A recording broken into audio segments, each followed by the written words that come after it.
Students, हम discuss करेंगे important news के बारे में। First news is regarding the Himachal Pradesh के पर्सपेक्टिव से है। स्टूडेंट्स, राज्यसभा का जो वोटिंग है उस दौरान में हिमाचल प्रदेश के अंदर जो पॉलिटिकल डेवलपमेंट है वो देखने के लिए मिला। आप देखिए कि जो पॉलिटिकल पार्टी वहाँ पे पावर के अंदर में है उसके कुछ एमएलए जो मेंबर ऑफ लेजिस्लेटिव असेंबली जिनके द्वारा वोट किया जाता है राज्यसभा के कैंडिडेट को। तो आप देखिए कि कुछ एमएलएज के द्वारा जो पॉलिटिकल पार्टी पावर के अंदर में है उसके उनके कुछ एमएलएज के द्वारा अपोजिशन का जो कैंडिडेट है उसको वोट किया गया और अपोजिशन का जो कैंडिडेट एज ए विनर के रूप से डिक्लेयर किया गया है हिमाचल प्रदेश के राज्यसभा का वोटिंग के दौरान में। तो इस तरीके का जो पॉलिटिकल डेवलपमेंट हुआ वो वहाँ पे जो गवर्नमेंट पावर के अंदर में है उनका जो फ्लोर ऑफ द हाउस के ऊपर जो कॉन्फिडेंस है उसके रिगार्डिंग में भी जो क्वेश्चंस है उसको ये रेज करता है। क्या गवर्नमेंट के पास में जो मिनिमम नंबर्स हैं वहाँ पे फ्लोर ऑफ द हाउस के ऊपर अपना मेजोरिटी प्रूव करने के रिगार्डिंग में वो नंबर्स हैं या नहीं हैं उसके रिगार्डिंग में भी जो क्वेश्चन है उसको रेज करता है।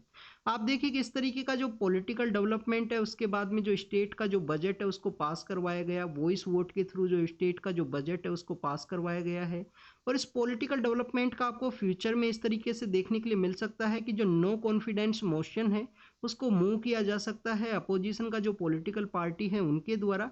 और आप देखिए कि गवर्नमेंट को अपना जो मेजोरिटी है उसको प्रूव करना होगा फ्लोर ऑफ द हाउस के ऊपर में। क्या मिनिमम नंबर्स जो गवर्नमेंट को फॉर्म करने के परस्पेक्टिव से रिक्वायर हैं वो वहाँ पे गवर्नमेंट के पास में है या नहीं है।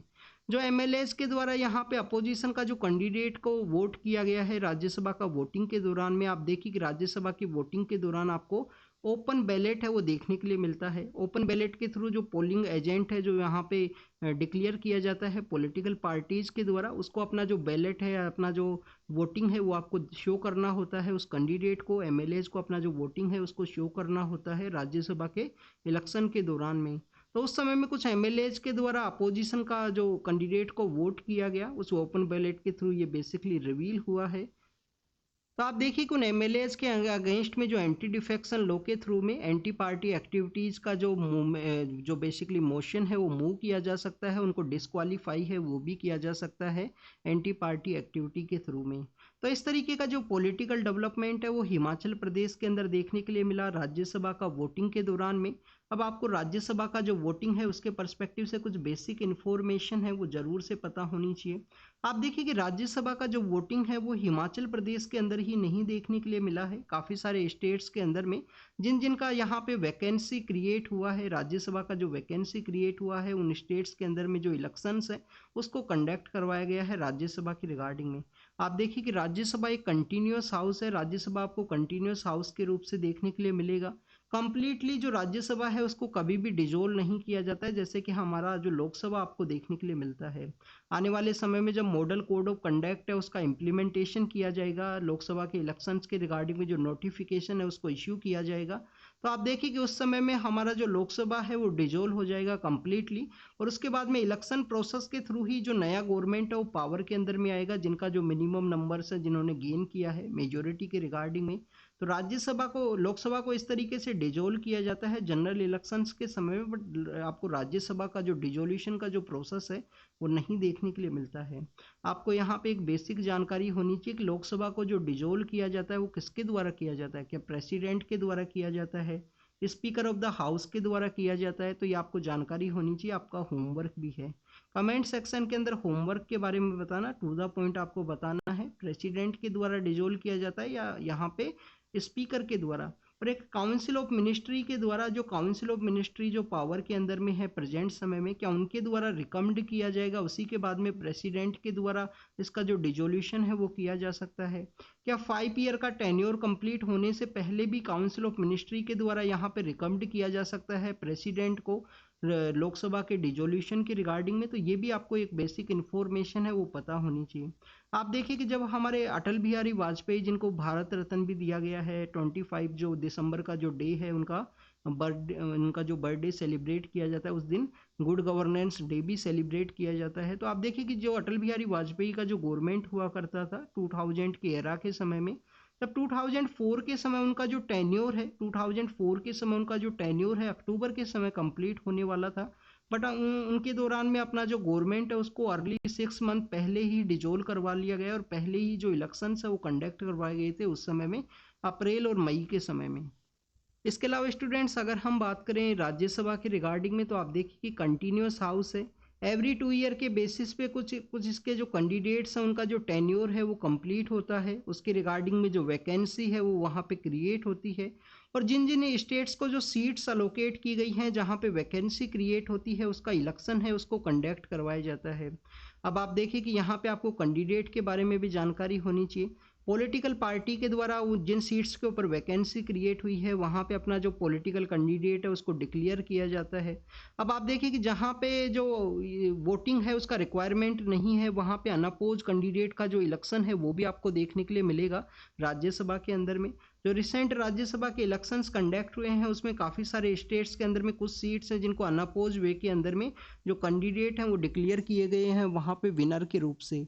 आप देखिए कि जहाँ पे मोर नंबर ऑफ कैंडिडेट्स हैं उनको डिक्लेयर कर दिया गया, जैसे कि 2 सीट्स हैं, 2 सीट्स के ज़्यादा यहाँ पे जो कैंडिडेट है उनको डिक्लेयर कर दिया गया है, तो वहाँ पे वोटिंग का कॉन्सेप्ट आपको देखने के लिए मिला है।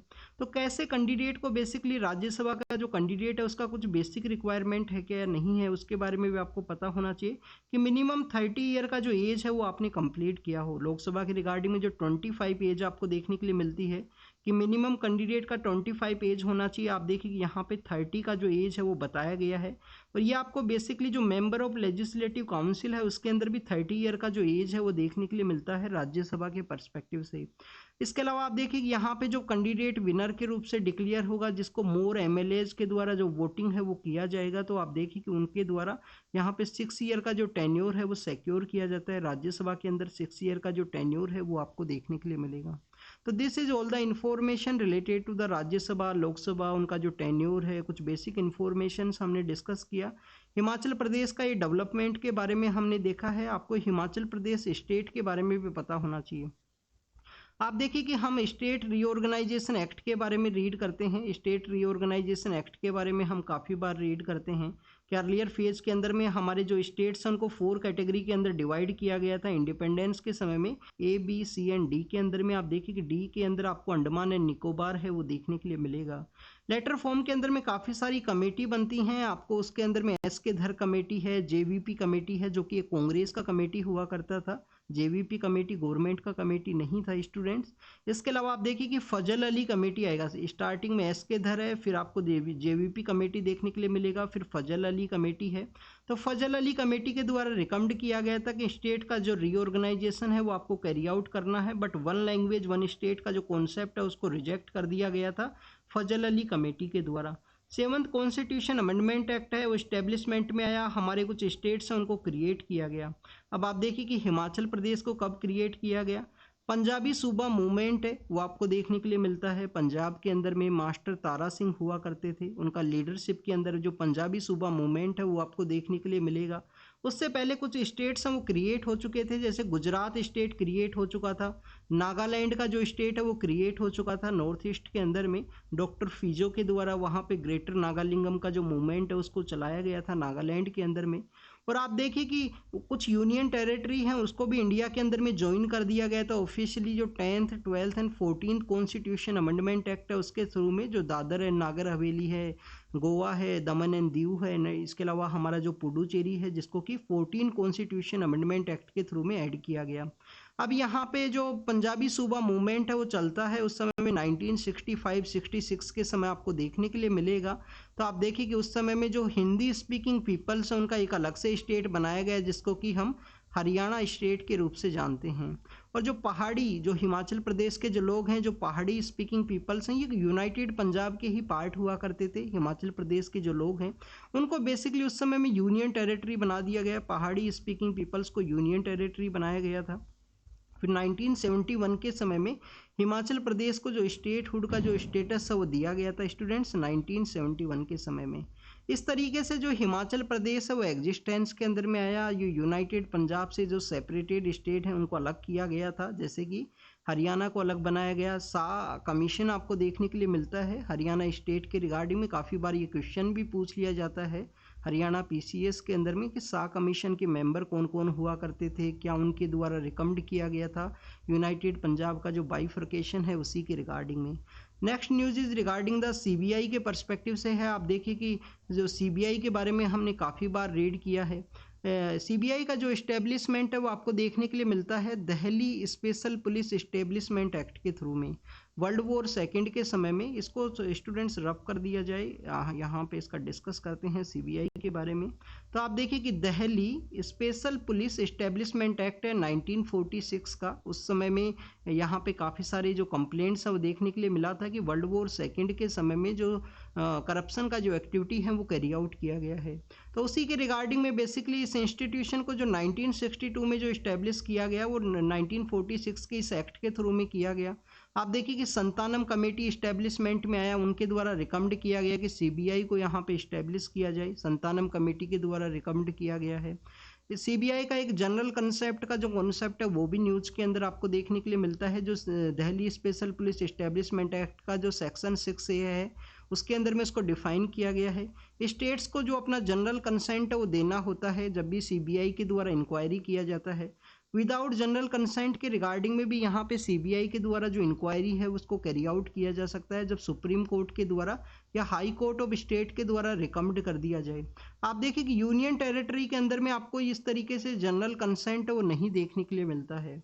तो यहाँ पे उत्तर प्रदेश के जो फॉर्मर सीएम है, उनको सम्मन किया गया है सीबीआई के द्वारा एक माइनिंग केस के अंदर में, उसी के बारे में यहाँ पे डिस्कस किया गया। आप देखिए अपोजिशन का जो पॉलिटिकल पार्टीज है उनके द्वारा क्वेश्चंस रेज किए जाते हैं काफ़ी बार डिफरेंट इंस्टीट्यूशंस के रिगार्डिंग में कि उनका जो मिस यूज किया गया है सेंट्रल गवर्नमेंट के द्वारा, ये कंटिन्यूस आपको देखने के लिए मिलेगा। एनफोर्समेंट डायरेक्टरेट है, सीबीआई है, इसके अलावा इनकम टैक्स है, इस तरीके से एजेंसीज का आपको डिफरेंट न्यूज़ है वो समय समय पे न्यूज़पेपर के अंदर देखने के लिए मिलती हैं। हमारे एग्जाम के पर्पज़ से क्या इंपॉर्टेंट है, एग्जाम के रिगार्डिंग में आपको इन्फॉर्मेशन होना चाहिए सीबीआई के इस्टेब्लिशमेंट के बारे में, जनरल कंसेंट के बारे में, जनरल कंसेंट क्या है, संतानम कमेटी क्या है, करप्शन को रोकने के कौन से केसेज हैं सीबीआई के द्वारा डील किए जा सकते हैं। सीबीआई का जो बेसिकली है जो यहाँ पे हाईएस्ट जो चेयरपर्सन है, सीबीआई का जो चेयरपर्सन है उसका अपॉइंटमेंट के रिगार्डिंग में जो सिलेक्शन कमेटी है उसके अंदर में कौन कौन मेंबर हैं, क्या मिनिस्टर ऑफ होम अफेयर्स हैं या नहीं है, पीएम है या नहीं है, सीजीआई वहाँ पे है या नहीं है, तो ये भी आपको बेसिक पता, ये आपका होमवर्क है स्टूडेंट्स। जो यहाँ पे सिलेक्शन कमेटी है सीबीआई के चेयरमैन के रिगार्डिंग में उसमें 3 कैंडिडेट कौन कौन है वो आपको कमेंट सेक्शन के अंदर बताना है सीबीआई के रिगार्डिंग में। नेक्स्ट अगर हम बात करें मणिपुर के पर्सपेक्टिव से है तो आप देखिए कि जो मैतीज का जो डोमिनेटेड एरिया है वहाँ पे एक मैतीज का एक आउटफिट है जिसको कि 2020 के समय इस्टेब्लिश किया गया था, एक रिवाइवल आउटफिट के रूप से भी इसको जाना जाता है। इसको हम बेसिकली यहाँ पे आरामबाई तेंगोल के नाम से इसको जानते हैं, एक रेडिकल ऑर्गेनाइजेशन है जिसके द्वारा मैतीज का रिवाइवल के रिगार्डिंग में एक्टिविटीज़ को कैरी आउट किया जा सकता है। तो उन्हीं के द्वारा एक पुलिस पर्सनल है जिसको कि वहाँ पे किडनैप किया गया या अबडक्ट किया गया। उसी के रिगार्डिंग में मणिपुर का जो पुलिस है उसके द्वारा प्रोटेस्ट किया गया है वहाँ पे मणिपुर के अंदर में। तो ये आप देखिए कि मणिपुर लास्ट 6 मंथ से कंटिन्यूस न्यूज़ के अंदर में है, 6-7 मंथ से। हमारे एग्जाम के पर्पज से जो बेसिक थिंग्स हैं वो मणिपुर का आपको ज़रूर से पता होना चाहिए। मणिपुर का स्टेट बर्ड कौन सा है, मणिपुर का जो स्टेट एनिमल है वो कौन सा है, मणिपुर एग्जिस्टेंस के अंदर में कब आया, ये आपको यहाँ पे देखिए कि प्लेस न्यूज़ के अंदर में है तो हो सकता है क्वेश्चन पूछ लिया जाए। बट जो प्लेस इस तरीके से आपको मोर न्यूज़ के अंदर देखने के लिए मिलता है वहाँ से यूपीएससी के द्वारा काफ़ी बार जो क्वेश्चंस हैं वो नहीं पूछे जाते हैं, काफ़ी बार नहीं क्वेश्चन पूछे जाते हैं। बट हो सकता है कि इसका लोकेशन के पर्सपेक्टिव से क्वेश्चन पूछ लिया जाए, इसका रिवर के रिगार्डिंग में क्वेश्चन हो, कौन कौन सा रामसर साइट है मणिपुर के अंदर में, कैबिल लामजो नेशनल पार्क आपको देखने के लिए मिलता है, जो संगाई डियर है जिसको कि डांसिंग डियर का नाम भी दिया गया है वो भी आपको उसी एरिया के अंदर में, जो लोकटक लेक है जो मणिपुर के अंदर ही आपको देखने के लिए मिलेगा। तो this is all the information related to the Manipur के बारे में है। PM sir basically southern India का विजिट के लिए गए थे, वहाँ पे उनके द्वारा जो अपोजिशन का पार्टी है वहाँ पे तमिलनाडु के अंदर में उसके अगेंस्ट में जो स्टेटमेंट है वो दिया गया है। हमारा जो एग्ज़ाम है उसके पर्पज़ से ये इम्पोर्टेंट नहीं है।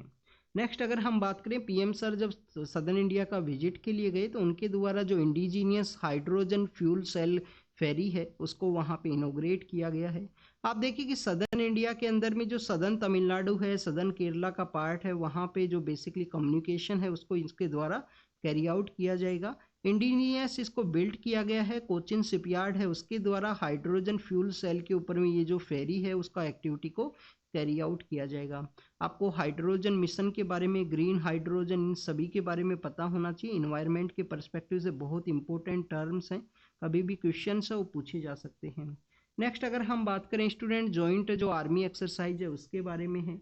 आप देखिए कि राजस्थान का बीकानेर है, राजस्थान का बीकानेर राजस्थान के वेस्टर्न पार्ट के अंदर में आपको देखने के लिए मिलेगा। आप देखिए यहाँ पे जो बीकानेर है वो सिचुएटेड है। बीकानेर के अंदर में एक जो फायरिंग रेंज है जिसको कि हम महाजन फील्ड फायरिंग रेंज की वजह से जानते हैं, वहाँ पे इंडिया और जापान के द्वारा एक एक्सरसाइज है, जॉइंट एक्सरसाइज, उसको कंडक्ट किया गया, जॉइंट मिलिट्री एक्सरसाइज। और आप देखिए एक्सरसाइज का जो नाम है वो दिया गया है धर्मा गार्डियन। धर्मा गार्डियन इसका नाम है, बीकानेर के अंदर में इसको कंडक्ट करवाया गया है। अब आपको यहाँ पे कुछ बेसिक इन्फॉर्मेशन है वो भी आपको पता होनी चाहिए। आप देखिए कि यहाँ से जो पंजाब का जो एरिया है वो टच करता है राजस्थान को। राजस्थान का यहाँ पे हनुमानगढ़ है, ये सॉरी यहाँ पे श्रीगंगानगर है, यहाँ पे हनुमानगढ़ है। और यहाँ से काफ़ी फेमस, बीकानेर के अंदर में काफ़ी फेमस एक आश्रम है जिनके द्वारा कैंसर का जो ट्रीटमेंट है वो कैरी आउट किया जाता है। तो एक ट्रेन चला करती है इस एरिया के अंदर में जिसको कि कैंसर ट्रेन के नाम से भी जानते हैं। पंजाब का जो एरिया यहाँ से टच करता है राजस्थान को, जिसमें अंदर आपको भटिंडा नाम का जो सिटी है वो देखने के लिए मिलता है। आप देखिए कि भटिंडा नाम का जो सिटी है वो आपको देखने के लिए मिलेगा। राजस्थान के अंदर जो अजमेर का जो एरिया हुआ करता था जहाँ से कौन रूल किया करते थे स्टूडेंट, चौहान आपको देखने के लिए मिलते हैं। राजस्थान का जो अजमेर का जो पार्ट है वहाँ से आपको कौन देखने के लिए मिलेंगे, चौहान डायनेस्टी, जिसमें पृथ्वीराज चौहान है। तो पृथ्वीराज चौहान, ये जो भटिंडा का एरिया है यहाँ से आप देखिए कि इन सभी एरियाज को उनके द्वारा कैप्चर किया गया था। भटिंडा का जो मेडिवल हिस्ट्री के समय जो नेम है वो डिफरेंट हुआ करता था। आपको जो मेडिवल हिस्ट्री आप रीड करोगे, स्पेशली जो हमारा ओल्ड एनसीईआरटी है सतीश चंद्रा का किताब, तो उसके अंदर में उसका जो नेम है वो मेंशन किया गया है। तो आप देखिए कि जो भटिंडा का एरिया है वहाँ पे एनपी के रेशियो काफ़ी ज़्यादा, वहाँ पे फर्टिलाइजर्स का टू मच यूज किया गया है एग्रीकल्चर के अंदर में। तो बताया जाता है कि वहाँ पे कम्प्लीटली जो कैंसर के जो पेशेंट्स हैं वो इमर्ज हुए हैं, उनका नंबर्स आपको हायर देखने के लिए मिलता है इस भटिंडा तलवंडी साबो का जो एरिया है उसके अंदर में। तो स्टूडेंट्स इसी वजह से उस कैंसर जो ट्रेन है वो चला करती है। इसके रिगार्डिंग में एक मूवी भी आपको देखने के लिए मिलेगा, बॉलीवुड का एक मूवी भी है इस कैंसर ट्रेन के रिगार्डिंग में। तो this is all the information related to the Bikaner का ये जो फोटो है, जॉइंट मिलिट्री एक्सरसाइज है, उसके बारे में हमने डिस्कस किया। एक और राजस्थान के बारे में आप एक और चीज़ हम यहाँ पे रीड करते हैं। आप देखिए कि राजस्थान का जो मिडिल पार्ट है जो डिवाइड करता है राजस्थान को बेसिकली वेस्टर्न पार्ट और ईस्टर्न पार्ट के अंदर में, जो आपको एक अरावली जो रेंज है वो देखने के लिए मिलती है।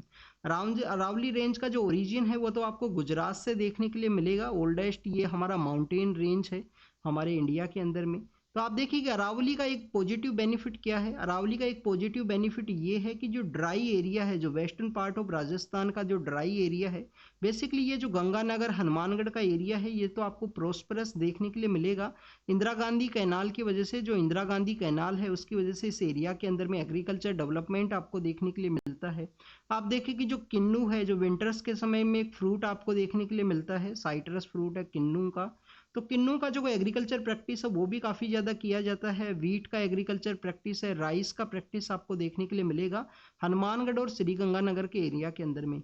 बाकी ये सब एरिया है ये आपको ड्राई देखने के लिए मिलता है। तो वहाँ पे पॉजिटिव बेनिफिट ये है अरावली का कि इसके द्वारा जो डेजर्ट का जो एरिया है उसको कन्फाइन किया गया है वेस्टर्न पार्ट के अंदर ही। आप देखिए कि यहाँ पे eastern part of Rajasthan is completely different है। वहाँ पे आपको एग्रीकल्चर का अच्छा जो प्रोडक्टिविटी है वो अच्छी देखने के लिए मिलेगा। वहाँ पे जो फॉरेस्ट का एरिया है, जो वहाँ पे कम्प्लीटली वेजिटेशन है वो डिफरेंट है ईस्टर्न पार्ट ऑफ राजस्थान के अंदर में और वेस्टर्न पार्ट ऑफ राजस्थान के अंदर में। आप देखिए कि ईस्टर्न पार्ट के रिगार्डिंग में हमने कुछ दिन पहले डिस्कस किया था ईस्टर्न राजस्थान जो कैनाल प्रोजेक्ट है उसके बारे में।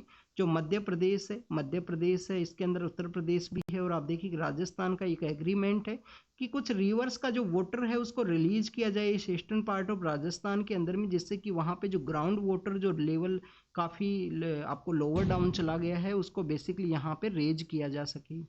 नेक्स्ट अगर हम बात करें स्टूडेंट्स उत्तरकाशी इंसिडेंट के बारे में है। आप देखिए उत्तरकाशी के अंदर में जो पर्सन्स वहाँ पे ट्रैप हो गए थे उन पर्सन्स को निकालने के लिए जो रेड होल माइनर्स को सेंड किया गया था, उसी में से एक माइनर है जिनका हाउस को बेसिकली यहाँ पे कोलैप्स कर दिया गया है, गिरा दिया गया है, क्योंकि इलीगल उनके जो पेपर्स हैं वो देखने के लिए मिले थे। दिल्ली के अंदर उनका हाउस हुआ करता था, जो खजूरी खास का एरिया है, जो सादरा के एरिया के अंदर में आपको देखने के लिए मिलता है वहाँ पे। तो आप देखिए कि आपको जब उत्तरकाशी का जो इंसिडेंट है नवंबर एंड दिसंबर के समय में, हमने काफ़ी बार उस एरिया के बारे में रीड किया था नवंबर एंड दिसंबर के समय में, कि उत्तरकाशी है वो कहाँ पे सिचुएटेड है, सिल्कियारा नाम का जो टनल है वो कहाँ पे है।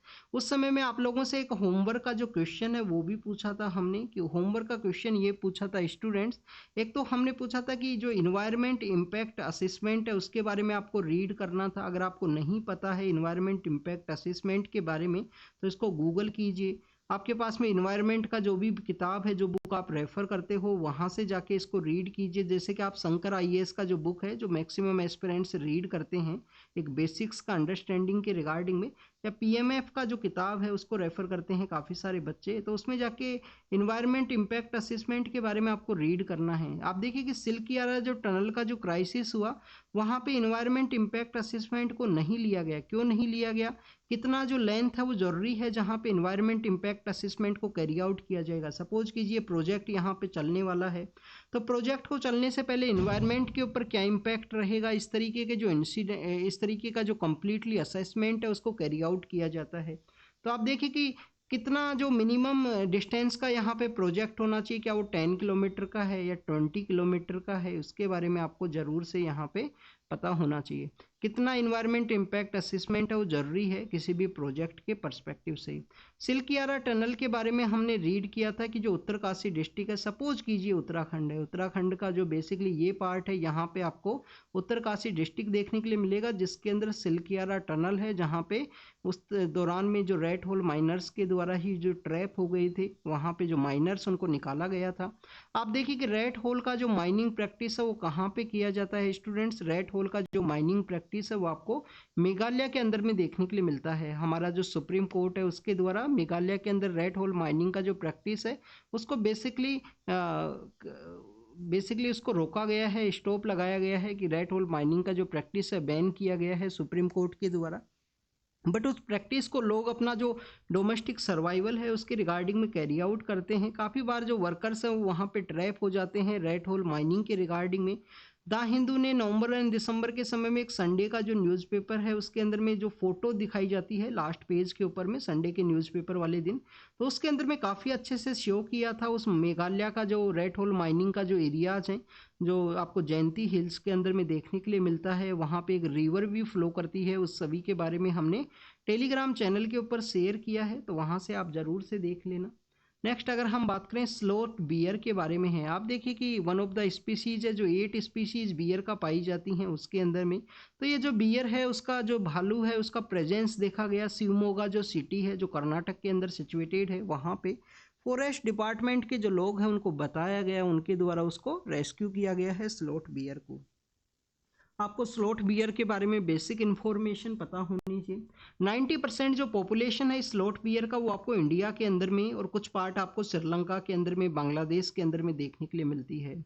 आप देखिए कि ये बेसिकली इनका जो किस तरीके का वेजिटेशन है जो रिक्वायर है स्लोथ बियर के सर्वाइवल के रिगार्डिंग में, तो आपको देखने के लिए मिलता है कि ऐसा एरिया जो ड्राई हो, मॉइस्ट जो फॉरेस्ट का एरिया है, वहाँ पे स्लोथ बियर का जो प्रेजेंस है वो आपको देखने के लिए मिलेगा। अगर हम IUCN स्टेटस के बारे में बात करें, जो IUCN स्टेटस है स्लोथ बियर का वो आपको देखने के लिए मिलता है स्टूडेंट्स वल्नरेबल। आपको IUCN स्टेटस जरूर से पता होना चाहिए, रीड करना चाहिए आपको जब भी किसी स्पीसीज के बारे में आप यहाँ पर रीड करते हो। नेक्स्ट अगर हम बात करें students wild life protection act के अंदर में इसको किस तरीके से प्रोटेक्ट किया गया है, तो वाइल्ड लाइफ प्रोटेक्शन एक्ट 1972 का जो शेड्यूल 1 है उसके अंडर में स्लोथ बियर को प्रोटेक्ट किया गया है। वल्नरेबल इसका स्टेटस आपको देखने के लिए मिलता है IUCN के अंदर में, वाइल्ड लाइफ प्रोटेक्शन के अंदर में। तो this is all the information related to the sloth bear के पर्सपेक्टिव से है। लाइव्स एंड लाइवलीहुड के पर्सपेक्टिव से यहाँ पे डिस्कस किया गया है। आप देखिए कि रिसेंटली कुछ इंडियंस हैं जिनका प्रेजेंस देखने के लिए मिला है, कुछ इंडियंस हैं उनका प्रेजेंस कहाँ पे देखने के लिए मिला है, रसिया के अंदर में। किसी मिडिल मैन के द्वारा उनको जो डे ड्रीमिंग की टाइप के जो सपने हैं वो दिखाए गए थे कि आपका रसिया में जाओगे, जॉब मिलेगा, काफ़ी अच्छे पैसे कमाओगे। बट देखिए कि उनको बेसिकली एज ए हेल्पर के रूप से रिक्रूट कर लिया गया रशियन आर्मी के अंदर में। हेल्पर मीन्स उनके द्वारा कोई सपोर्ट है वो प्रोवाइड किया जाएगा और उनका जो डिप्लॉयमेंट है वो कर दिया गया रसिया यूक्रेन जो कन्फ्लिक्ट का रीजन है वहाँ पे। उसमें से एक पर्सन है जो गुजरात से बिलोंग किया करता था, उनका वहाँ पे डेथ भी हुआ है। रशिया यूक्रेन क्राइसिस का जो रीजन है उसके अंदर में उनका जो डेथ है वो भी देखने के लिए मिला। तो बेसिकली इंडिया को इस तरीके से जो इंडियन ओरिजिन के जो पर्सनस है, आप देखिए कि ये इंडिया से रिलेटेड ही प्रॉब्लम नहीं है, पाकिस्तान, बांग्लादेश, तो साउथ एशिया की जो कंट्रीज है वहाँ पे ये इंसिडेंट देखने के लिए मिला है कि वर्ल्ड के अलग अलग पार्ट्स के अंदर में उनको बेसिकली इस तरीके से जो मिडिल मैन के द्वारा डे ड्रीमिंग करवा दिया जाता है, सपने दिखा दिए जाते हैं कि आप मनी को जनरेट करोगे, वहाँ पे काफ़ी हायर है। और आप देखिए कि इन पर्सनस के पास में स्किल भी नहीं है, तो इस तरीके से जो लोग हैं वो चले जाते हैं वहाँ पे आपको इनका जो मिस ट्रीटमेंट है वो देखने के लिए मिलता है। इनके जो पासपोर्ट्स हैं वो ले लिए जाते हैं। हमारा जो मिनिस्ट्री ऑफ एक्सटर्नल अफेयर है उनके द्वारा काफ़ी कुछ लोग हैं उनको वहाँ से रिलीज करवाया गया है, तो उसी के बारे में भी कुछ दिन पहले हमने रीड किया था इस रसिया यूक्रेन क्राइसिस के अंदर में जो इंडियंस गए हैं। इसके रिगार्डिंग में कुछ प्रोटोकॉल है उसको डेवलप करना चाहिए जिससे कि जो इमिग्रेशन का जो एक्टिविटी है उसमें प्रोटेक्ट किया जा सके। ऐसे जो नो गो के जो एरिया हैं जहाँ पे नहीं जाना चाहिए इस कन्फ्लिक्टेड एरिया के अंदर में, तो उसको गवर्नमेंट को यहाँ पे जो अपना एक प्रोसीजर है उसको डेवलप करने का ज़रूरत है जिससे कि एमिग्रेंट्स को मोर वे में यहाँ पे चेक किया जा सके। नेक्स्ट अगर हम बात करें अर्ली जो चाइल्डहुड का जो इन्वेस्टमेंट है या अर्ली चाइल्डहुड एजुकेशन है उसके पर्सपेक्टिव से डिस्कस किया गया है। स्टूडेंट्स यहाँ पे कहा गया है कि एजुकेशन का इन्वेस्टमेंट है वो एक इम्पोर्टेंट पिलर है। एजुकेशन का जो इन्वेस्टमेंट है एक इम्पोर्टेंट पिलर है। स्टूडेंट्स एजुकेशन के इन्वेस्टमेंट आप देखिए कि मिडिल मैन जो मिडिल क्लास जो लोग हैं उनके द्वारा मैक्सिमम एजुकेशन के अंदर ही इन्वेस्ट किया जाता है एक हायर जो अपना जो डिग्निफाइड जो लाइफ है उसको जीने के लिए। आप देखिए आप भी यूपीएससी के लिए प्रिपेयर कर रहे हो तो मैक्सिमम आपको यूपीएससी की प्रिपेयरिंग जो स्टूडेंट्स हैं वो आपको मिडिल क्लास से रिलेटेड जो पर्सनस हैं वो देखने के लिए मिलते हैं जिनका इंटरेस्ट भी है और भी हर एक बैकग्राउंड के देखने के लिए मिलेंगे। बट आप देखिए कि उनके द्वारा बेसिक ये ड्रीमिंग होता है कि एक अच्छी जॉब मिले, अच्छी जॉब के थ्रू में अपना जो लाइफ है वो सेटल हो, रेगुलर फ्लो ऑफ इनकम होना चाहिए। तो इसी वजह से एजुकेशन जो इन्वेस्टमेंट है उसके बारे में कहा गया है कि एजुकेशन के अंदर जो इन्वेस्टमेंट है एक इम्पोर्टेंट पिलर है किसी भी जो बेसिकली कम्युनिटी है, किसी भी पर्सन है उसके डेवलपमेंट की रिगार्डिंग में।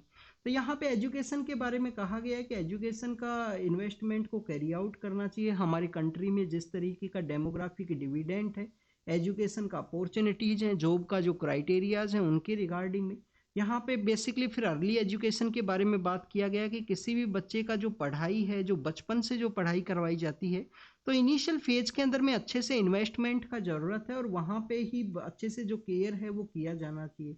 उस बेसिकली जो अर्ली फेज ऑफ एजुकेशन है उसको अच्छे से एक्सप्लोर करने का ज़रूरत है, उसको बेसिकली अच्छे से जो फंडिंग है उसको करने का ज़रूरत है। उसी के बारे में यहाँ पे डिस्कस किया गया है कि इंडिया के जो चिल्ड्रंस हैं उनका जो अर्ली फेज ऑफ एजुकेशन है उसको अच्छे से इन्वेस्टमेंट करने का ज़रूरत के बारे में डिस्कस किया गया है। बेसिकली आप देखिए कि हमारे रूरल एरिया के अंदर में, नियर बाई एरिया के अंदर में जो आंगनवाड़ी सेंटर्स हैं, जो आंगनवाड़ी जो सेंटर हैं वो आपको देखने के लिए मिलते हैं। आंगनवाड़ी सेंटर्स एक इम्पोर्टेंट सेंटर है जिनको कि यहाँ पे गवर्नमेंट के द्वारा कंटिन्यूस जो बजट का अलोकेशन है वो भी इंक्रीज किया गया है यहाँ पे, क्योंकि आप देखिए कि आयुष्मान भारत स्कीम के अंदर में जो आंगनवाड़ी वर्कर्स उनको एनरोल किया गया है, उनको यहाँ पे हेल्थ का जो प्रोटेक्शन है वो प्रोवाइड किया गया है गवर्नमेंट के द्वारा। और इन आंगनवाड़ी जो वर्कर्स हैं, आंगनवाड़ी सेंटर्स उनको मोर वे में स्ट्रेंथन करने का ज़रूरत है जिससे कि अर्ली जो चाइल्डहुड एजुकेशन है, अर्ली जो चाइल्डहुड केयर है, एजुकेशन का जो कॉन्सेप्ट है उसको इम्प्लीमेंट किया जाए, जो कि हमारा न्यू एजुकेशन पॉलिसी के थ्रू में अर्ली जो चाइल्डहुड एजुकेशन एंड जो आपका जो किसी भी बच्चे का जो बेसिकली जो लाइफ के रिगार्डिंग में जो स्किल्स हैं, जो एजुकेशन का जो बेसिक पिलर्स हैं वो यहाँ पे डेवलप होते हैं, तो उसके डेवलपमेंट में ये हेल्प करेगा। अर्ली चाइल्डहुड एजुकेशन एंड जो कॉन्सेप्ट है उसी के बारे में बताया गया है। नेक्स्ट अगर हम बात करें गवर्नमेंट के द्वारा जो वुमेन लेड डेवलपमेंट को कैरी आउट किया गया तो उसके रिगार्डिंग में भी चिल्ड्रंस का जो अर्ली एजुकेशन है उसमें इन्वेस्टमेंट काफ़ी ज़्यादा ज़रूरी है। ह्यूमन रिसोर्सेज के बारे में कहा गया कि किसी भी जो कंट्री है उसका जो बेडरॉक के रूप से काम करते हैं, एक इम्पोर्टेंट पिलर के रूप से काम करते हैं ह्यूमन रिसोर्सेज। आप देखिए कि हमारे कंट्री के अंदर एजुकेशन का जो डेवलपमेंट हुआ उसी के रिगार्डिंग में हमारे कंट्री के द्वारा जो एक्सपोर्ट किया जाता है उसमें आपको सर्विसेज का जो एक्सपोर्ट है वो हायर देखने के लिए मिलेगा।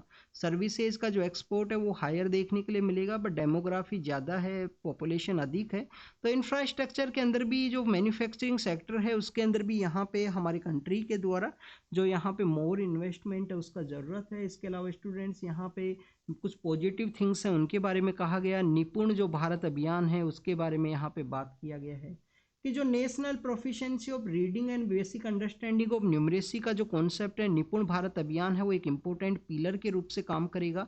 अर्ली चाइल्डहुड का जो केयर और एजुकेशन है उसके रिगार्डिंग में, अर्ली चाइल्डहुड का जो केयर एंड एजुकेशन के पर्सपेक्टिव से, पढ़ाई भी और पोषण भी का जो कॉन्सेप्ट है, आंगनवाड़ी वर्कर्स का जो बजट एलोकेशन इंक्रीज हुआ और ग्रोस एनरोलमेंट का जो कॉन्सेप्ट है वो यहाँ पे 100% देखने के लिए मिला है प्राइमरी लेवल के ऊपर में। तो उसी के रिगार्डिंग में जो पॉजिटिव थिंग्स हैं उनके बारे में यहाँ पे डिस्कस किया गया है, अर्ली चाइल्डहुड एजुकेशन एंड उनके रिगार्डिंग में।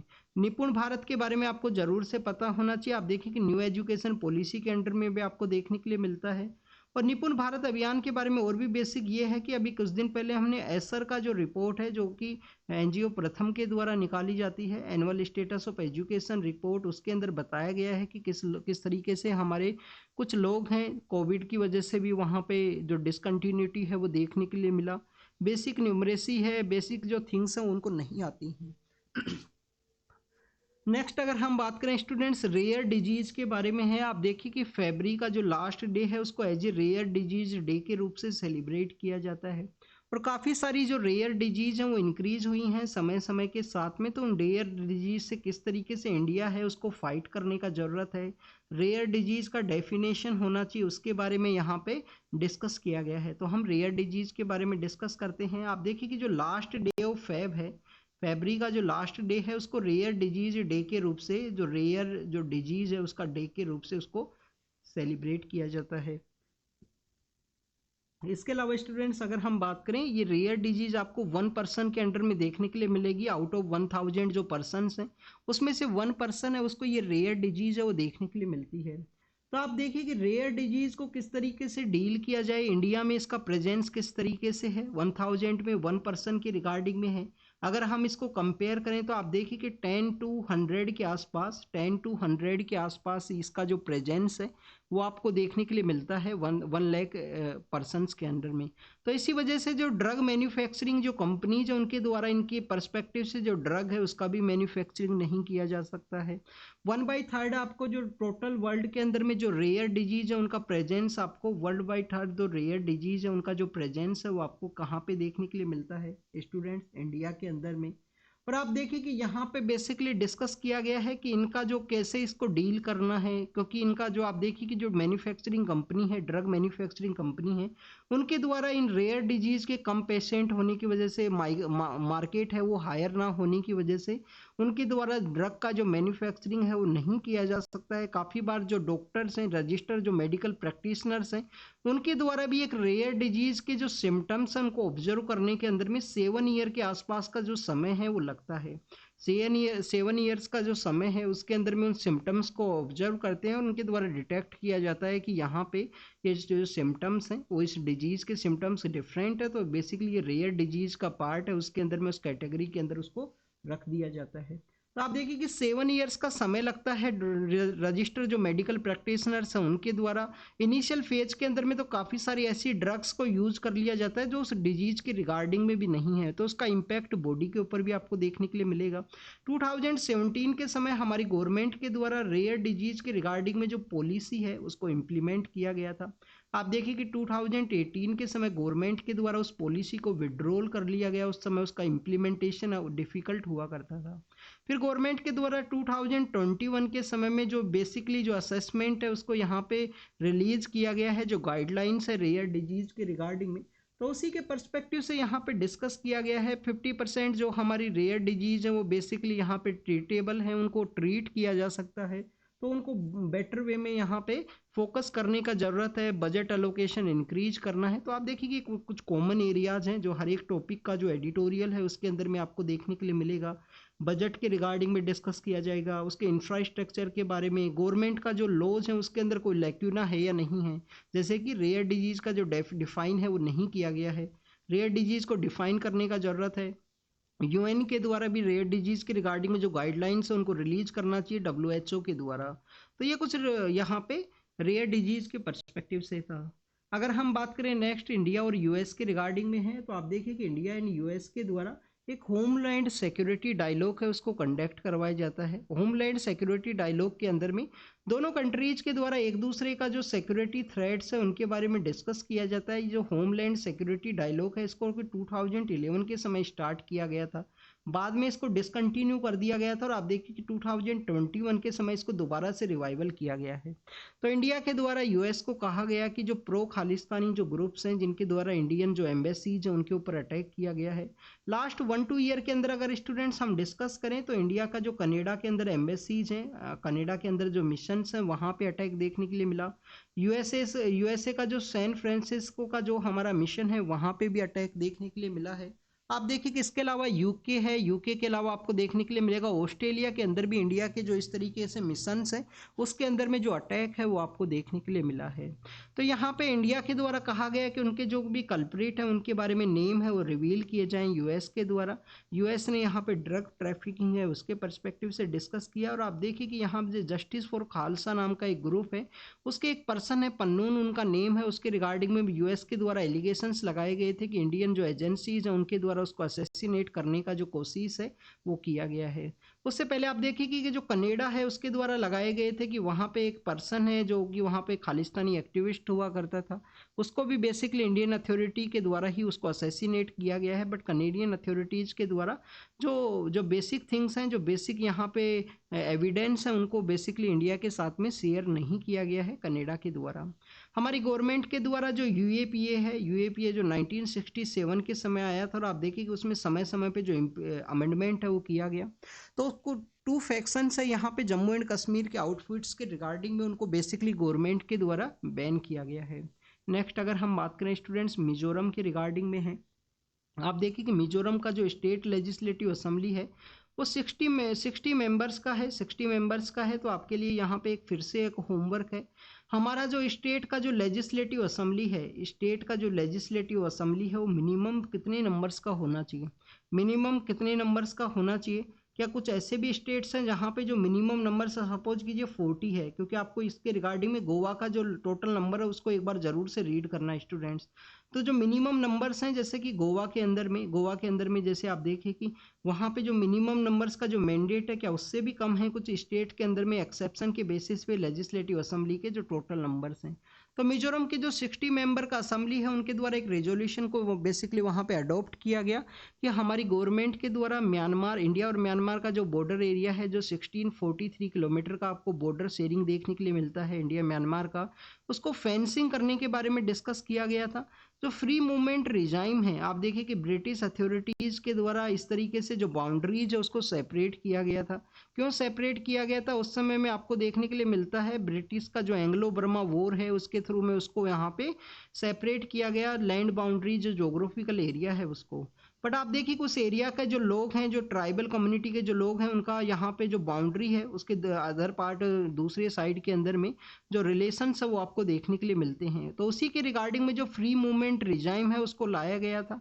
बट आप देखिए कि मणिपुर के वायलेंस के अंदर कहा गया कि कुछ ऐसे आउटफिट्स हैं जो म्यांमार से ऑपरेट करते हैं, उन आउटफिट्स के द्वारा यहाँ पे इंटरवेन किया गया है मणिपुर के अंदर में। तो मिजोरम के द्वारा एक रेजोल्यूशन है उसको पास किया गया कि सेंटर को सॉरी स्टूडेंट, ये सेंटर को फिर से रिकंसिडर करना चाहिए। बॉर्डर फेंसिंग का जो कॉन्सेप्ट है, फ्री मूवमेंट रिजाइम है जिसके अंदर 16 किलोमीटर के एरिया के अंदर अलाउ किया गया था एक लिमिटेड टाइम के लिए ट्राइबल कम्युनिटीज़ को, क्योंकि ब्लड रिलेशन होने की वजह से लोग एक दूसरे के जो फैमिली फंक्शंस है इन सभी में पार्टिसिपेट करते हैं। नेक्स्ट अगर हम बात करें इंडिया और नेपाल के रिगार्डिंग में है, तो आप देखिए कि पावर परचेजिंग जो एग्रीमेंट है, सॉरी पावर परचेजिंग नहीं, पावर शेयरिंग एग्रीमेंट है, उनके रिगार्डिंग में डिस्कशन किया गया रायसीना डायलॉग के बाद में। और आप देखिए कि जो पंचेश्वर जो प्रोजेक्ट है, पंचेश्वर प्रोजेक्ट के बारे में कोई भी डिस्कशन है वो नहीं देखने के लिए मिला है इंडिया और नेपाल के रिगार्डिंग में। नेपाल के द्वारा आप देखिए कि इनका जो जोग्राफिकल टेरेन इस तरीके से है कि वहाँ पे हाइड्रो इलेक्ट्रिसिटी है उसका प्रोड्यूस किया जा सकता है। टेरेन इस तरीके से होने की वजह से इंडिया के द्वारा भी काफ़ी सारा जो इलेक्ट्रिसिटी है वो परचेज किया जाता है नेपाल से। और इसके अलावा भूटान के अंदर भी इंडिया के काफ़ी सारे प्रोजेक्ट्स हैं इसी इलेक्ट्रिसिटी के जनरेशन के पर्सपेक्टिव से। नेक्स्ट, कुछ दिन पहले हमने रीड किया था कि नेपाल के द्वारा इंडिया का जो पावर लाइन्स है उनको यूज करते हुए बांग्लादेश को जो पावर है उसको सप्लाई किया जाएगा, तो वो भी आपको यहाँ पे पता होना चाहिए। पंचेश्वर प्रोजेक्ट के अंदर में वाटर को यहाँ पे एज ए गोल्ड के रूप से डिक्लेयर किया जाता है नेपाल के द्वारा कि इंडिया को बेसिकली यहाँ पे जो वाटर का जो यूज है उसके रिगार्डिंग में कुछ पे है वो करना चाहिए नेपाल को। तो वो पंचेश्वर प्रोजेक्ट के बारे में है, एग्जाम के पर्पज से काफ़ी बार ये न्यूज़ के अंदर देखने के लिए मिलता है, तो एक बार इसको गूगल जरूर से कर लेना पंचेश्वर प्रोजेक्ट के बारे में, कौन सा रिवर के ऊपर सिचुएटेड है, कहाँ पे ये सिचुएटेड है, तो वो आपको पता होना चाहिए। कुछ दिनों पहले पोखरा नाम का जो एरिया है वो भी न्यूज के अंदर में था। पोखरा क्यों न्यूज के अंदर में था स्टूडेंट्स, आप देखिए कि जो लुम्बिनी का जो एरिया है जहाँ पे भगवान बुद्ध का जो जन्म हुआ है, लुम्बिनी का जो एरिया है, भगवान बुद्ध का लाइफ से रिलेटेड 4 एरियाज हैं, जैसे लुम्बिनी है जो बर्थ के पर्सपेक्टिव से देखने के लिए मिलता है। बोध गया कहाँ पे है, बिहार के अंदर में। बोध गया किसके रिलेटेड आपको देखने के लिए मिलेगा, एनलाइटमेंट, ज्ञान का प्राप्ति हुआ यहाँ पे। कौन सा रिवर फ्लो करता है बोध गया के वहाँ पे, रिवर के बारे में एक बार देखना आप। फिर सारनाथ के अंदर में इनके द्वारा क्या दिया गया है, सारनाथ के अंदर में पहला जो सेरेमन है, पहला सेरेमन दिया गया है इनके द्वारा। और इनका जो बेसिकली आप देखिए उत्तर प्रदेश के अंदर जो कुशीनगर का एरिया है वहाँ पे इनका जो महापरिनिर्वाण है वो आपको देखने के लिए मिलेगा। तो जो लुम्बिनी में बर्थ हुआ है भगवान बुद्ध का, तो वो पोखरा के अंदर एक एयरपोर्ट को बनाया गया है नेपाल के द्वारा, और इंडिया के द्वारा अपना जो एयर स्पेस है वो शेयर किया जाए पोखरा एयरपोर्ट के पर्सपेक्टिव से, जिससे कि टूरिज्म इंक्रीज हो। इसको हमने बेसिकली जनवरी का जो न्यूज़पेपर है उसके अंदर में रीड किया था पोखरा के पर्सपेक्टिव से। तो this is all the information related to the India और नेपाल के बारे में है। साउथ कोरिया के जो प्रेसिडेंट है इंडिया का विजिट के लिए आएंगे, ये उनके जो डिप्लोमेट है उनके द्वारा कहा गया है। जो हमारा कंप्रीहेंसिव इकोनॉमिक पार्टनरशिप एग्रीमेंट है उसको यहाँ पे जो डिस्कशन फेज के अंदर में है उसको मोर वे में स्ट्रेंथन किया जाएगा उसी ही उनका विजिट के दौरान में, तो उसके बारे में यहाँ पे कहा गया है। कोरियन जो पेनिनसुला है वहाँ पे पीस के इस्टेब्लिशमेंट के रिगार्डिंग में इंडिया ही एक इंटरलोक्यूटर का जो रोल है वो प्ले किया गया था कोरियन पेनिनसुला के अंदर में पीस के रिगार्डिंग में। उसको भी कुछ दिन पहले द हिंदू न्यूज़पेपर के अंदर में डिस्कस किया गया था। कोरियन जो पेनिनसुला है, जो नॉर्थ कोरिया है, सदर्न कोरिया है, वहाँ पे भी जो पीस के अंदर वायलेशन है वो देखने के लिए मिला था। जैसे कि नॉर्थ कोरिया के द्वारा सदर्न कोरिया को अपना एनिमी कंट्री है वो डिक्लेयर कर दिया गया था, वहाँ पे भी जो पीस है उसके अंदर वायलेशन हुआ था। जो उस समय में द हिंदू का जो टेक्स्ट एंड कंटेक्स्ट जो पेपर है उसके अंदर में उसको पब्लिश किया गया था कंप्लीटली फरवरी या जनवरी के मंथ के ही समय में। नेक्स्ट अगर हम बात करें ओल्ड पेंशन स्कीम के बारे में है, आप देखिए कि ओल्ड पेंशन स्कीम के रिगार्डिंग में गवर्नमेंट के जो एम्प्लॉयज हैं वो स्ट्राइक के ऊपर जाएंगे, स्ट्राइक उनके द्वारा कंडक्ट किया जाएगा। यहाँ पे जो भारतीय जनता पार्टी है, जो पॉलिटिकल पार्टी है, उसका एक आउटफिट है, जो लेबर्स का जो यूनियन है उसके रिगार्डिंग में हर एक पॉलिटिकल पार्टी का आपको आउटफिट देखने के लिए मिलेगा। आप देखिए कि हर किसी को टैकल करना होता है पॉलिटिकल पार्टी को। जैसे कि हम सपोज करें यहाँ पे स्टूडेंट्स के रिगार्डिंग में भी इनका एक ऑर्गेनाइजेशन देखने के लिए मिलेगा, कांग्रेस का NSUI है, भारतीय जनता पार्टी का आपको देखने के लिए मिलेगा ABVP है। आप देखिए कि जो लोकल जो पॉलिटिकल पार्टीज होती हैं, जैसे कि जो स्टेट का पॉलिटिकल पार्टी है, उत्तर प्रदेश के बारे में हम बात करें जैसे कि BSP है, समाजवादी पार्टी है, इस तरीके से पॉलिटिकल पार्टी हैं। और भी काफ़ी सारे स्टेट्स के अंदर हैं, TMC है, NCP है, शिवसेना है, उनका भी आपको यहाँ पे स्टूडेंट विंग है वो देखने के लिए मिलती है। तो वहाँ से जो यूनिवर्सिटी के ऊपर में जो पॉलिटिकल पार्टीज के द्वारा कैप्चर किया जाता है, वहाँ पे आप देखिए कि लेबर एरियाज के अंदर में जो लेबर यूनियंस है वहाँ पे भी भारतीय मजदूर संघ है, जो कि बेसिकली आपको जो भारतीय जनता पार्टी है, जो संघ है, उसका आपको इन्फ्लुएंस इस लेबर ऑर्गेनाइजेशन के ऊपर देखने के लिए मिलता है। तो यहाँ पे हर एक का इस तरीके से ऑर्गेनाइजेशन है उसके बारे में हमने डिस्कस किया। तो आप देखिए OPS का स्ट्राइक किया जाएगा गवर्नमेंट एम्प्लॉयज के द्वारा 1 मई के समय में। ओल्ड पेंशन स्कीम है, कुछ स्टेट्स के अंदर जब इलेक्शन हुए थे तो उस समय में स्टेट गवर्नमेंट्स के द्वारा OPS है उसको प्रमोट किया गया था, तो वो भी देखने के लिए मिला था। ये लास्ट 1 ईयर से ये टॉपिक है वो न्यूज़ के अंदर में है।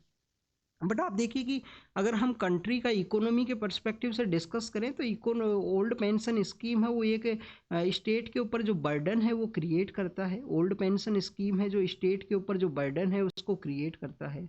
हमारे जो कैग हैं, कंट्रोलर एंड ऑडिटर जनरल हैं, उनके द्वारा कहा गया कि जो लोकल गवर्नमेंट है उसी के द्वारा अगर यहाँ पे अच्छे से लोकल गवर्नमेंट है, गवर्नेंस है, उसको कैरी आउट किया जाए तो डेमोक्रेसी का जो सर्वाइवल है उसके लिए काफ़ी ज़्यादा इम्पोर्टेंट है। कैग का आर्टिकल के बारे में हम डिस्कस करें, आर्टिकल 148 है वो आपको देखने के लिए मिलता है।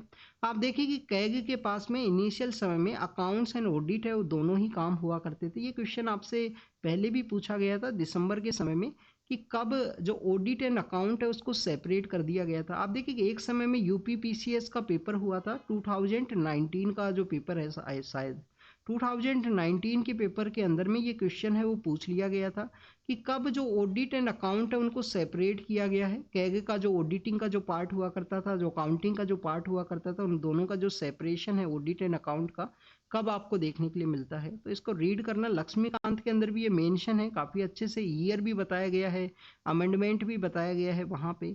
और कैग कोई एक इम्पोर्टेंट ऑफिसर है उसके बारे में भी बताया गया है। आप देखिए कि हमारा जो आपको जो पब्लिक अकाउंट कमेटी है उसके ये फ्रेंड फिलोसफर एंड गाइड के रूप से भी इनको देखा जाता है। पब्लिक अकाउंट कमेटी के फ्रेंड फिलोसफर एंड गाइड के रूप से भी ये काम करते हैं। एक इम्पोर्टेंट ऑफिस बताया गया है कैग को। कैग के अलावा आप देखिए कि जो इलेक्शन कमीशन है फ्री एंड फेयर इलेक्शन के रिगार्डिंग में, यूपीएससी है जो रिक्रूटमेंट के परस्पेक्टिव से इम्पोर्टेंट, और सुप्रीम कोर्ट है हमारा जो जुडिशरी के रिगार्डिंग में गवर्नमेंट के जो डिसीजन है उनको एग्जामिन किया जाता है। जैसे रिसेंटली इलेक्टोरल बॉन्ड के परस्पेक्टिव से उसको एग्जामिन किया गया। इलेक्टोरल बॉन्ड के अलावा अगर हम डिस्कस करें स्टूडेंट्स, तो आप देखिए कि जो चंडीगढ़ के अंदर में जो इंटरवेन देखने के लिए मिला है, तो ऐसे काफ़ी सारी चीज़ें हैं जो सुप्रीम कोर्ट के द्वारा जुडिशरी के द्वारा भी उसको एग्जामिन की जाती हैं, जो डेवलपमेंट देखने के लिए मिलता है। पब्लिक अकाउंट कमेटी के बारे में आपको पता होना चाहिए। पब्लिक अकाउंट कमेटी में टोटल कितने मेंबर हुआ करते हैं। पार्लियामेंट्री कमेटी है ये फाइनेंस के सेक्टर के अंदर में। फाइनेंस के सेक्टर के अंदर 3 कमेटी हैं, पब्लिक अंडरटेकिंग है, एस्टीमेट कमेटी है और ये पब्लिक अकाउंट कमेटी है। तो फाइनेंस का जो सेक्टर है उसका अंदर में आपका जो पार्लियामेंट्री कमेटी है वो आपको देखने के लिए मिलती हैं 3, public account committee, estimate committee और कमेटी ऑन पब्लिक अंडरटेकिंग। जो पब्लिक अंडरटेकिंग है, जो पीएसयूज है उनके रिगार्डिंग में सबसे लेट इसको बनाया गया था। पीएसयूज का जो कमेटी है, पब्लिक अकाउंट कमेटी आपको 1921 के समय देखने के लिए मिलती है। रिसेंटली इसके भी 100 ईयर्स कंप्लीट हुए थे। 15 और 7 का जो कॉन्सेप्ट है वो आपको पता होना चाहिए, और इसके रिगार्डिंग में इसका जो चेयरमैन है वो कौन होगा, अपोजिशन पॉलिटिकल पार्टी से होगा या कहाँ से होगा, ये आपको कुछ कन्वेंशन साइंस के वो आपको पता होना चाहिए। एस्टीमेट कमेटी का तो आपको मेंबरशिप पता होनी चाहिए कि सभी लोग लोकसभा से होते हैं, राज्यसभा से जो मेंबर्स हैं वो नहीं देखने के लिए मिलते हैं एस्टीमेट कमेटी के अंदर में। तो 30 मेंबर आपको एस्टीमेट कमेटी के पार्ट है। गुजरात के कोस्ट के अंदर जो ड्रग्स है उनको सीज किया गया है स्टूडेंट्स, तो आप देखिए कि वहाँ पे कुछ ड्रग्स है उनको सीज किया गया है। जो नार्कोटिक ड्रग्स है उनको पाकिस्तान का जो इन्वॉल्वमेंट है वो माना गया है अथॉरिटीज़ के द्वारा। गुजरात का ही लॉ यूनिवर्सिटी के अंदर सितंबर के समय एक इंसिडेंट देखने के लिए मिला था, जिसके अंदर में जो गर्ल स्टूडेंट्स हैं उनको बेसिकली वहाँ पे उनके द्वारा कुछ इंसिडेंट है जो रिपोर्ट किया गया था, तो उसको यहाँ पे हाई कोर्ट के द्वारा एक स्केरी इंसिडेंट के रूप से माना गया है। सो मोटो कोग्निजेंस लिया गया है, मीडिया रिपोर्ट्स है उनका हाई कोर्ट के द्वारा। तो आपको पता होना चाहिए कि सुमोटो कोग्निजेंस वो ले लिया जा सकता है हाई कोर्ट्स के द्वारा भी, अगर एक ऐसा रिपोर्ट है वो पब्लिश होता है।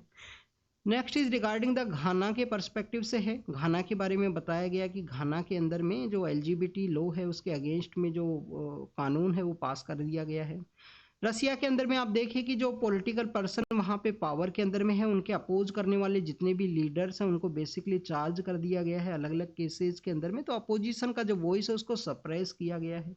नवेल्ली नाम के जो पर्सन है, अलेक्जी नवेल्ली, उनका जो फ्यूनरल है उसको कैरी आउट किया जाएगा, तो उसी के बारे में बताया गया है।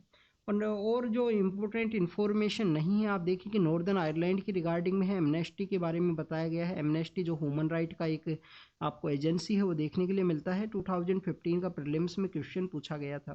गूगल के जो सीईओ हैं उनको उनके रिगार्डिंग में जो आर्टिफिशियल इंटेलिजेंस है उसके पर्सपेक्टिव से डिस्कस किया गया है। और गाजा के अंदर में जो डेथ है वो 30,000 के आसपास रिपोर्ट हो सकती हैं। फेमाइन का जो कंडीशन है उसको भी बताया गया है यूएन की जो एजेंसीज हैं उनके द्वारा। आप देखिए कि इजराइल के द्वारा एलिगेशंस लगाए गए थे। यूएन का जो United nation relief and work agency है, जिसको कि 1948 के समय बनाया गया और अम्मन के अंदर उसका हेडक्वार्टर है। तो आप देखिए कि यूएन का जो रिलीफ एंड वर्क एजेंसी है उसके रिगार्डिंग में भी, रिलीफ एंड वर्क एजेंसी के रिगार्डिंग में एलिगेशंस लगाए गए थे इजराइल के द्वारा कि उनका भी पर्सनस का इन्वॉल्वमेंट है, जो यहाँ पे हमास के द्वारा अटैक किया गया है इजराइल के ऊपर 7 अक्टूबर के समय में, उस समय में। तो this is all the information related to the today's newspaper. आप इसको रीड कीजिए, रिवाइज कीजिए। Thank you students, thank you very much.